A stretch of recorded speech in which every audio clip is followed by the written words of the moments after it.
నమస్కారం మిత్రులారా. నిన్న రాత్రి బాలయ్యబాబు నటించిన అఖండ 2 తాండవం సినిమాకి వెళ్ళడం జరిగింది. అయితే మార్నింగ్ షోకే బెనిఫిట్ షోకే వెళ్ళేవాళ్ళం, కానీ ఆఫీస్ ఉండటం వలన నైట్ బుక్ చేసుకోవడం జరిగింది.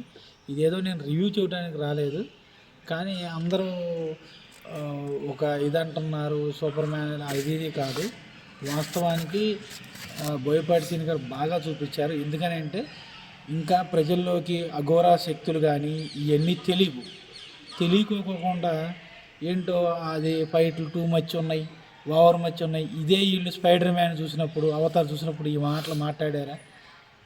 ఇది అఘోరాలుగా శక్తులు ఉంటాయి అంటే వీళ్ళకి ఏం తెలుసు అని మాట్లాడుతున్నారో నాకైతే అర్థం కావట్లేదు.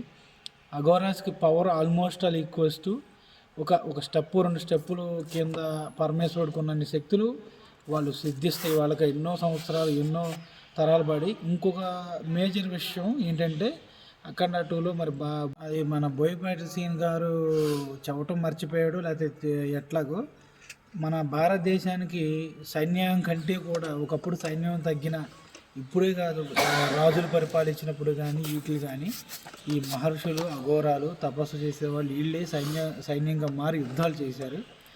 ఒక పాయింట్ దాంట్లో ఉంది చైనా వాళ్ళ గురించే, చుట్టూ శత్రుదేశం గురించి మీరు గోళ్ళ కట్టుకున్నారని. చైనా వాళ్ళ భయం ఏంటంటే వాళ్ళు ఇప్పుడు 140 కోట్లే కదా, అప్పుడు జనాభాలు బాగానే ఉన్నారు, అయినా వాళ్ళకి భయం. అటు పక్కన మంగోలియన్స్ అని జంగిస్ ఖాన్ అనుకుని ఉంటాడు, వాళ్ళు యుద్ధానికని. మన ఇండియా వాళ్ళు ఎప్పుడు ఎవరి మీదకి అంత తొందరగా వెళ్ళింది లేదు. భారతదేశం అప్పుడు ఇంకా ఇండియా అని పేరు లేదు. మన భారతదేశం వాళ్ళు ఎవరు దేనికి వెళ్ళం, మన జోలికి వస్తే ఊరుకునేది లేదు. అట్లా మన భారతీయులు ఉండేవాళ్ళు. వాళ్ళేదో వాళ్ళకి నచ్చిన ధర్మాన్ని ఈ శివతత్వమే అవని విష్ణుతత్వమే అవని ఈ వీళ్ళలో వీళ్ళే ఒక మతాలు వేరుగా ఉండేవి, అంతేగాని వేరే వాళ్ళ గురించి ఎప్పుడు పట్టించుకోవడం కూడా లేదు. అయితే ఇప్పుడు చూపించాల్సిన అవసరం వచ్చింది, వాళ్ళు చూపించారు, కానీ బాగా తీశాడు. ఇంకా పవర్స్ తక్కువగానే తీశాడు, ఇంకా ఎక్కువ ఉంటాయి. ఆ బుల్లెట్స్ వచ్చే త్రిశూలం ఏంటి, అసలు బుల్లెట్స్ కనపడటం ముందల నుంచే మనకి త్రిశూలం పవర్స్ ఇవన్నీ ఉన్నాయి. అవి ఇంకా తెలియదు. ఇప్పుడున్న జనరేషన్ జన్ జీ జనరేషన్ అని వాళ్ళకి ఎంతసేపు ఈ ఇంగ్లీష్ సినిమాలు, యానిమేషన్ సినిమాలు, గేమ్స్ తప్ప అసలు ఒరిజినల్ మన హిందూ ధర్మం అంటే ఏంటి, అసలు ఈ క్రిస్టియానిటీ కానీ ముస్లిమ్స్ కానీ నిన్నగా మొన్న వచ్చిన వాళ్ళు ఈ సనాతన ధర్మం ఎప్పటి నుంచి ఉందనేది కూడా తెలియట్లేదు వాళ్ళకి. కానీ ఇప్పుడు మన భారతదేశంలో ఉన్న వాళ్ళు మన ఆచారాలే పాటిస్తున్నారు తప్ప అటు ఆచారాలు కూడా ఏం పాటించట్లేదు. అది అర్థం కావట్లేదు వాళ్ళకి. ఇంకా పవర్స్ తక్కువగానే చూపించారు బోయపాటి గారు, ఇంకా ఎక్కువ ఉంటాయి, ఇంకా బాగా పవర్స్ ఉంటాయి.